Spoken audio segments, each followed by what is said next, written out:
Both President Joe Biden and former President Donald Trump were busy campaigning this weekend. Trump was in the battleground state of Michigan. He focused on courting black voters there, while Biden went to California to join former President Barack Obama at a star-studded fundraiser.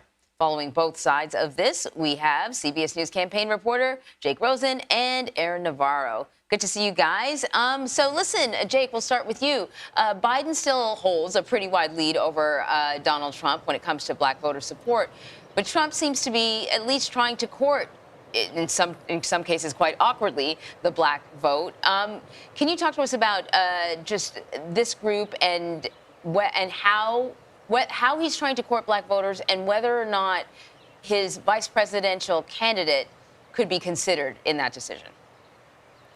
Well, that's right, Anne-Marie. This weekend, Donald Trump spoke just across the state in Detroit to a historically black church, hoping to court these voters. And this is kind of part of this unity tour that the Trump campaign has spoken to reporters about and done basically the last 2 or 3 months across the country. You'll remember that Libertarian Party convention. You'll remember, a couple other events like the South Bronx rally that he had. It's basically meeting these voters where they are across the country, specifically in battleground states, and hoping to just pry away 2 to 3% of whether it's Latino voters, whether it's black voters, whether it's young voters, basically just taking their shot at breaking down the core of Joe Biden's base. And they believe that through economic messages and messages on the U.S. southern border, that they can basically do that and weaken Joe Biden's standing going into November.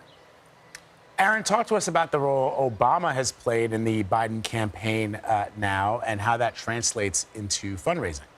Well, he draws a lot of support and money from the Democratic base. President Obama has been taken part in 2 fundraisers with Biden and his campaign, one in New York City earlier this year with Stephen Colbert and the one with Jimmy Kimmel. This past weekend combined, they've raised over $56 million. There are reports, too, that Obama has met with influencers while he was out in California to try and mobilize them to put out content, support President Biden. But we should expect Obama to take a bigger role, especially as it gets closer to this November election. Jake, Donald Trump is also reaching out to younger voters. He did that this weekend. Can you explain how he's approaching this particular group? Yeah, and continuing that thread about, meeting voters where they are, Donald Trump has spoken to this youth group Turning Point Action run by conservative and pro-Trump influencer Charlie Kirk twice in 2 weeks, once in Arizona, the battleground state on the West Coast, obviously, and up here in the Midwest. He spoke to 5,000 or 6,000 of diehards. And I think really the big thing to take away is he promises to bring back his policies, but he also meets these voters exactly where they are. It's a young voters convention where people were trying to get out the vote, trying to encourage young voters to run for office, young conservative voters to run for office. And when Trump goes on these unity tours and meets these people where they are, he repeats the messages but kind of tweaks it. And he kind of talked about, these no taxes on tips message he spread lately for younger people who maybe are in the service industry.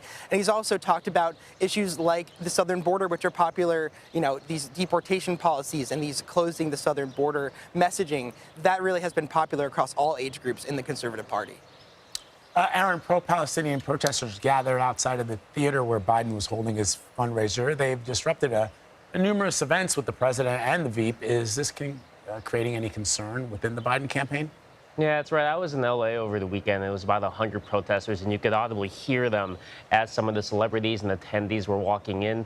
The interruptions has played a factor in maybe the scale of some of the campaign and even White House events. But when you ask the campaign about this, they point to President Biden's past comments and stances, saying that he does support a ceasefire, but that he does support Israel as well in some of their missions there. But this is a notable issue with younger voters. You've seen a lot of the college campus protests, just the general activity from those 18 to 25. But when you talk to Democrats, they say that other issues, such as the economy and student loan forgiveness, will play a bigger factor in their vote this November.